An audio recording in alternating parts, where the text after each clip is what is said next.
Be'ezrat Hashem Yitbarach. Okay, we are Daf Nun Aleph, Amud Aleph. We are page 51a. So we're going to take back the last line of Nun Amud Bet. All right? It says the Gemara, Gufa. Amar Rav says, En machzikin b'nichse eshet ish. You cannot establish a chazakah in the field of a married woman. V'dayane gola, and the judges of the diaspora, right?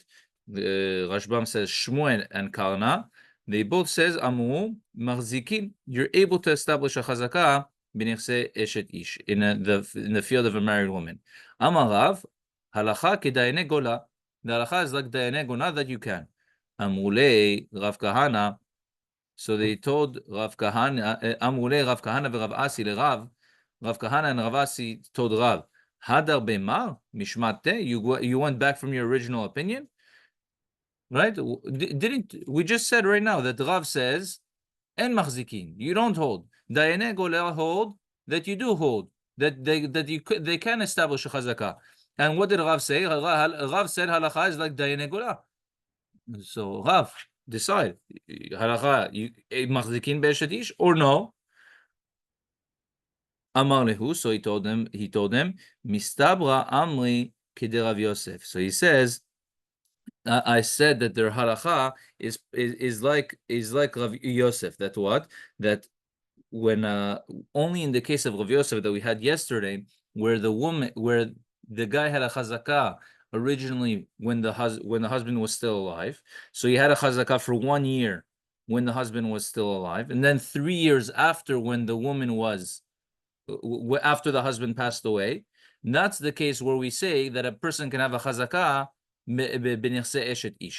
Okay, why? Because over there, in that case, we said he has a migu. So if he has a migu, that's okay, right? That's why we allow him. But otherwise, Rav is going to be of the opinion that you cannot have a chazakah in the nirse eshet ish. And when he said over here that you can, it was talking about a very specific case. So, says the Mishnah, v'lo la'isha b'nirse ba'ala.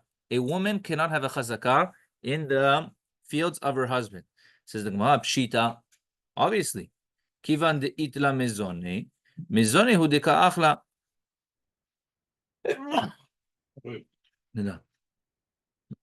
When the woman has, when the woman is going to be, quote unquote, establishing her chazakah, how is she be establishing her chazakah? Through eating the fruits of the field, right? That's how you would establish the chazakah. 3 years in the fields of her husband, right? How would a woman be able to establish the chazakah? Because she's eating the fruits of the field, right? But obviously it doesn't make sense to say that she would establish a chazakah. Why not? Because she's allowed to eat the fruits of the field, right? The husband has to support her, right? So of course she's allowed to eat the fruit. Why would he ever think of protesting? Says the Gemara, Lo tzricha. He set aside a land for her. He said, this land is for your support. This land, you're going to be supported with this land. And then she goes ahead and she establishes a chazakah in another field. Even so, it's not considered a chazakah. Why is it not considered a chazakah? Because the man is not going to protest against his wife eating in his field. He's going to no. Again, he's making it like, oh no, you can only eat from here. You can't eat from here. What type of husband is that? Okay. So says the Gemara, haraya yesh. If let's say she can bring a raya, right? If she can bring a raya, yesh, it sounds like then she would establish a chazakah. Says the Gemara, Lema ligluye zuzehu debai. Let's say that the only reason, let's say she can bring forth a document to show that she had a chazakah in this field, or that she had ownership in this field, right?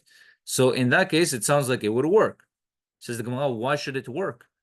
Maybe the only reason why the husband allowed her to do something like that, for example, like he sold the field. Maybe the only reason why the husband allowed this woman to buy, quote unquote, his field from him is because he wanted to reveal any money that she had hidden, right? What happens? Sometimes a woman, she hides money from her husband on the side, but who does this money belong to? It belongs to the husband, right? The husband, he now wants a good excuse to be able to take the money from her. What does he do to her? Tells her, you want to buy a field? Give me money. You have money? Give me money. Okay, what does she do? She goes, she takes all this money that she hid, and he says, okay, I sold you the field. But what is he going to do? He's going to come to Bedin afterwards, and he's going to tell them, Bedin, in reality, I didn't sell her this field. The only reason why I quote unquote sold her this field was to get out whatever money she hid from me. Okay, so says the Gemara that even if she brings a proof, that she owns the field, it shouldn't be good enough. Why? Because again, maybe the reason why he gave her this proof is only so that he can take the money away from her, take the money that she hid away from her. Okay, says the Gemara, Shamat mine. From this we see, Hamocher sadeh leishto kanta. That normally, if a person sells a field to his wife, right? It should be a good sale. Okay. Velo amrinan, and we don't say legaluye zuzehu debai. It was only to reveal the money. Why? Because if based on what we said before, we said that if she has a raya, it should be good. That means that we don't say legluye zuzi hudebai, right? So now we see that it shouldn't, that we don't make such a claim for the woman, and it should be okay. Says the Gemara, no, we don't say that. Okay, Ema, rather we should say, haraya yesh, that if she brings a raya that it's hers, is talking about what? Bishtar matana is only if she has a shtar matana, where she has a present from her husband. That's where that's where we can say that the husband really gave it to her, and it would be hers. Okay.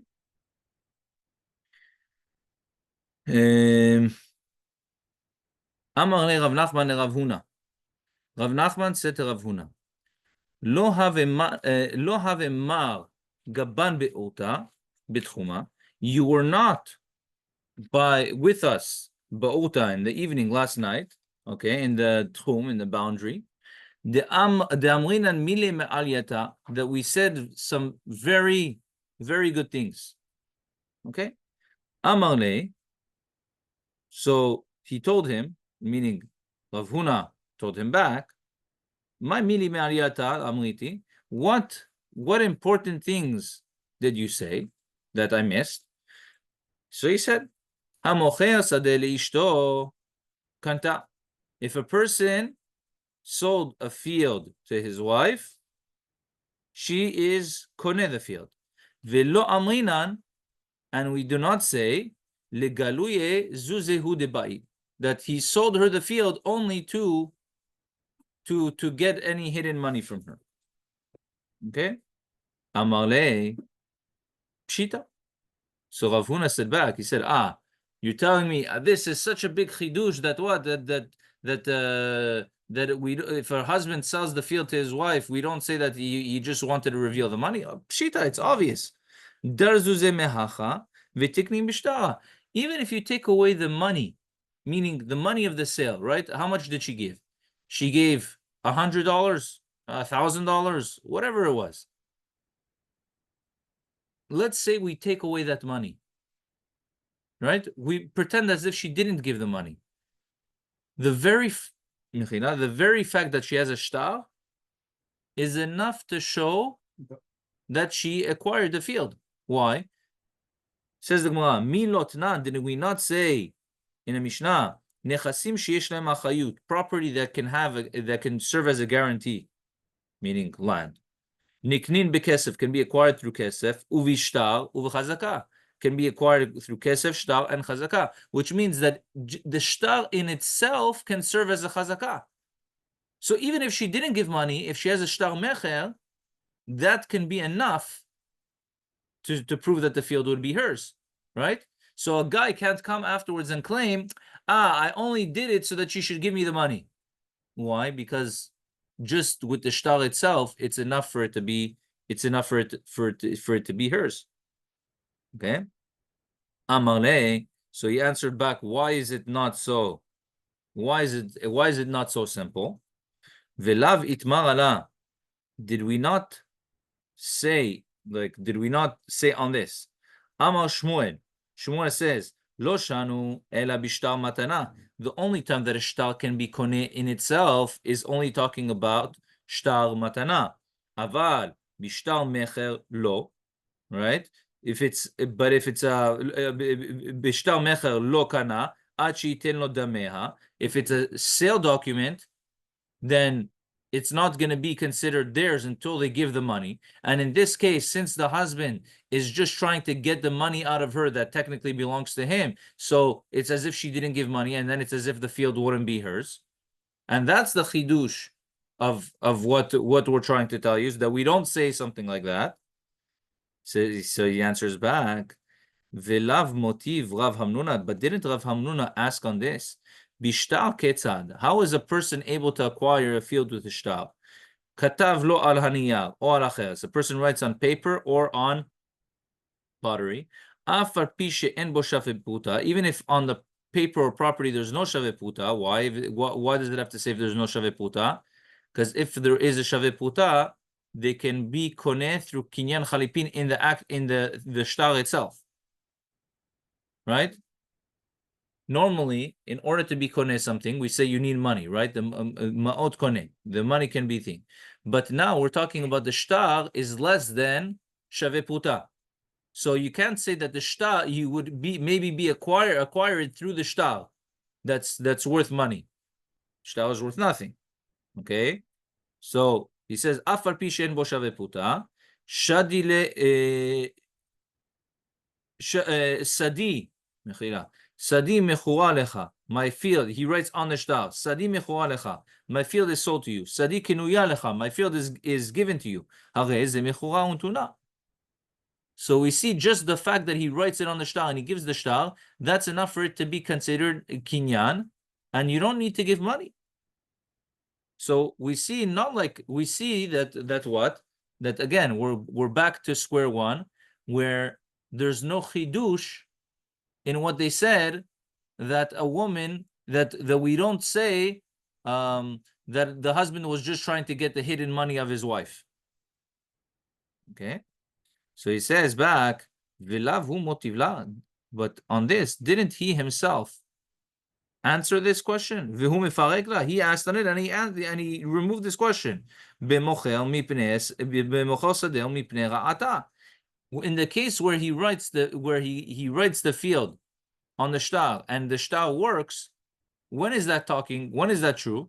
That the shtar itself works in itself without any money?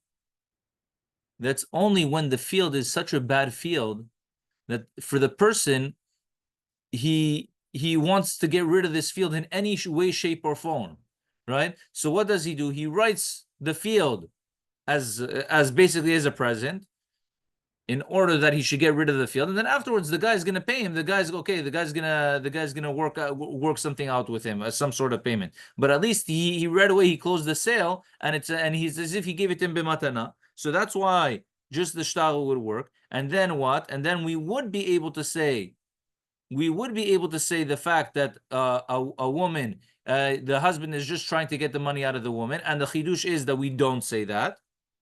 Okay, so Rabbi Misayim ba mishmei de Rav Nachman tov, veRav Ashi amar b'matana bikash nitelano, veLama katav lo b'lashon mecher. Really, he wanted to write it as a matana. So why did he write it b'lashon mecher? Kedei liyapot kocho, in order to give him like extra rights, to give him to make it like a stronger form of a kinyan. So says the Gemara, Meitivei. Right now, we're going back. We're going back on what we were saying, that a person, when he sells his field to the wife, he cannot claim, I sold it just for the just to get the money out of her. Okay, so says the Gemara, Meiteve, Love min ha'eved v'shichiro. If a person borrows from his slave and frees him, min ha'isha v'gersha, or he borrows money from his wife and then he divorces her, en lahen alav klum. They cannot ask from him back the loan. My tama, says the Gemara. The Gemara is trying to figure out. My tama, what's the reasoning? Lav mishum damrin legluye zuzehu debai. Isn't it because we say that a person who was just, the reason why he borrowed it from them was just to take out their money, and that's why they cannot come and claim it afterwards? So we see from here that a person can claim something like that, right? Says the Gemara, no. Shani hatam, these two cases of Eved and Isha is different. De lo nichale l'shavye nafshe Eved love le'ish malve. The reason why we say specifically in these two cases that it is like that, and we can learn it for other cases, you know why? Because in these two cases, a person, like not only these two cases, but in general, a person always wants to avoid borrowing money, right? Why does a person want to avoid borrowing money? It's a headache. I have to worry, I have to give it back, thing, this, that. It's a headache when you have these expenses, when you have these set expenses. It's a headache how you're gonna pay it back, right? So normally a person wouldn't want to do it. So over here in these two cases, we say when a person borrowed from them, he wasn't really borrowing from them. Why wasn't he really borrowing from them? Because a person would never want to borrow stam for no reason. So when he borrowed from them, he was just trying to take out the money. But you cannot learn this to other cases. Only for this do we say something like that, and not for other cases. Okay? Shalach Ravuna bar Avin. Ravuna bar Avin sent. Hamocher sadeh leishto kanta. Okay? Now, if a person sells a field to his wife, kanta, she can acquire it. Uval ochel beperot. Okay? And the husband eats from the perot. Why? Because at the end of the day, the husband gets the benefit of these perot. Beram, however, Rabbi Abba v'Rabbi Abahu v'chol gdolei hagdor amu b'matana bikesh litena la ולמה כתב לה לשום מכר כדי לייפות את כוחה. In reality, in this case, what happened? The husband really wanted to give the field as a present.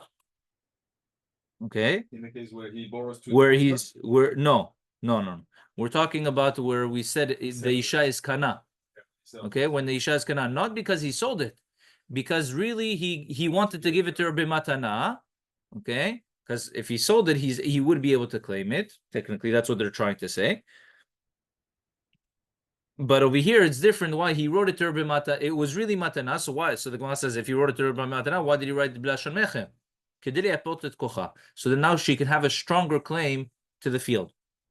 If he just gives it to her b'matana, so her claim to the field is not such a strong claim. But if he a strong claim to who? If there are debtors who are coming to collect or something like that? Yeah, she has more of a koach afterwards. Let's say someone comes to collect this field after. What's going to happen? If she has a shtal mecher, she can go back and collect from other fields. If it's only shtal matana, then this field that's it. She loses the field, she loses everything. Okay? So says the Gemara, Meitive, ask the Gemara a question, right? So they ask the same question on this again. If a person borrows from a slave, or he or from his wife, and then he divorces and frees the slave, or from his wife and he divorces her, they cannot claim anything. What's the reason? Isn't it because we want to say that once again? It's because he just wants to reveal hidden money from them. Says the Gemara, Shani Hatam. Over there, it's different. Over there, it's very specific. Why? Because once again, a person is not going to really want to take upon any debt. So in this case, when he asked for them to borrow, it was just to take out the money from them. Okay? Amarav, המוכר שדה לאשתו קנתה, והבעל אוכל פירות במתנה. קנתה, okay?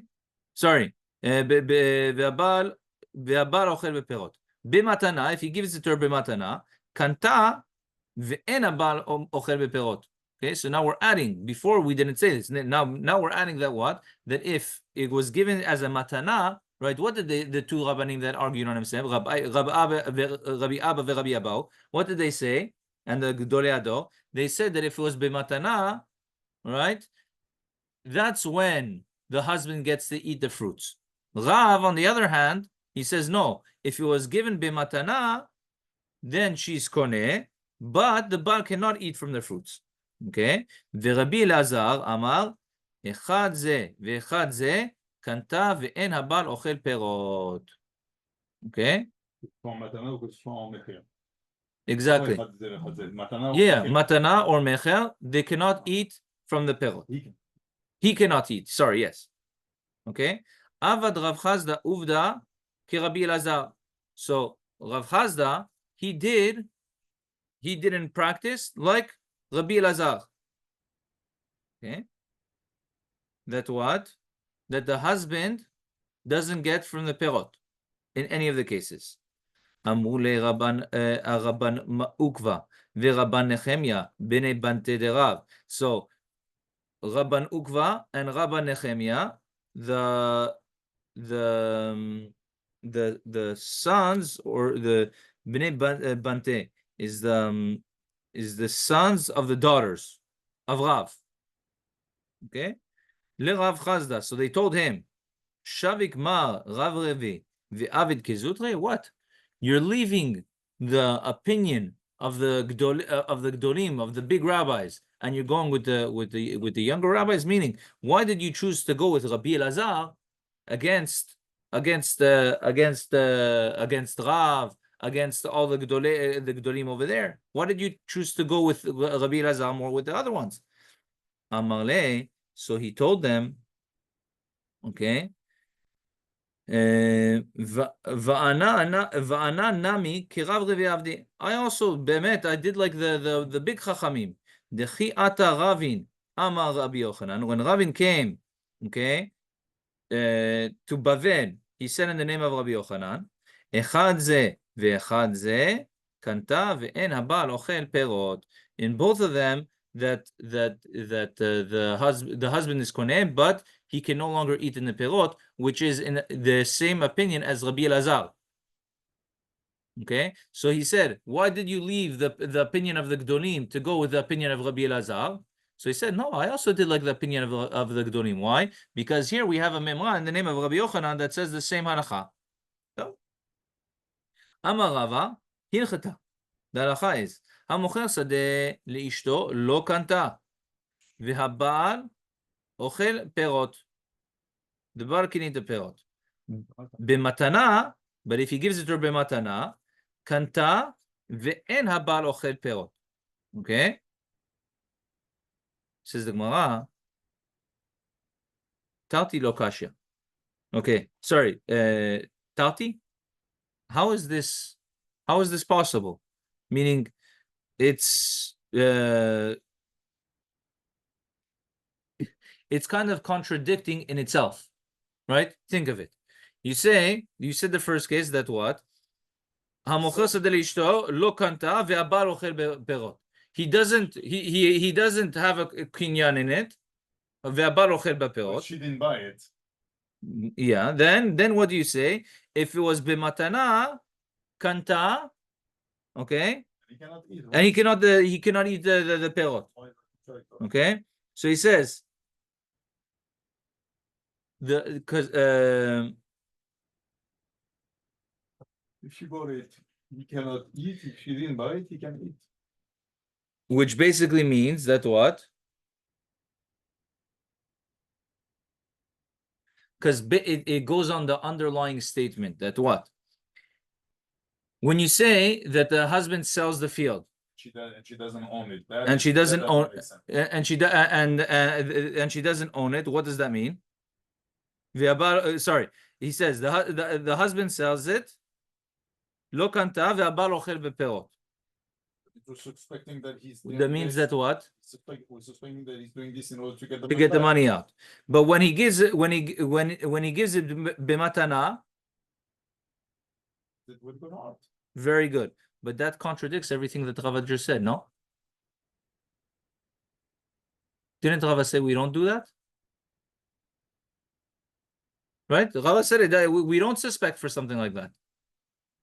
Okay?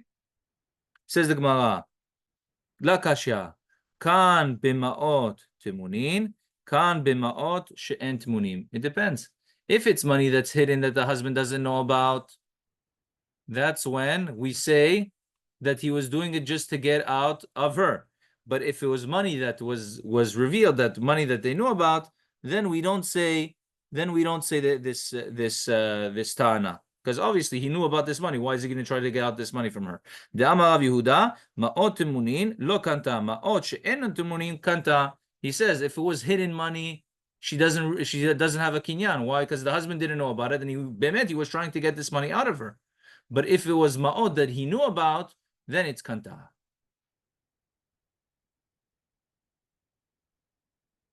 Okay. Not doing this with ulterior motives. Yeah. Okay. Tanu Rabbanan, en mekablim pikdonot. We do not receive securities. Okay. Lo min anashim, not from women. V'lo min avadim, not from slaves. V'lo min atinakot, and not from children. Ki ben min ha'isha yachzir la'isha. If he received it from the woman, he has to give it back to the woman. V'im meta, and if she passed away before he had a chance to give it back to her, yachzir le'ba'ala, he gives it back to her husband. Ki ben min ha'eved yachzir la'eved. If he received it from the slave, he gives it back to the slave. V'im met, and if the slave died before he can give it back, yachzir le'rabo, he gives it back to rabo, to the owner. Ki ben min ha'katan Yaselo sigula, okay? If he received it from a katan, he has to make a trust for the katan. V'imed yachzir le'roshav, and if the child died before he can do something like that, he has to give it back to the inheritors. Okay? Be'ezrat Hashem, we'll continue the rest tomorrow. Be'ezrat Hashem. Baruch Adonai le'olam. Amen ve'amen.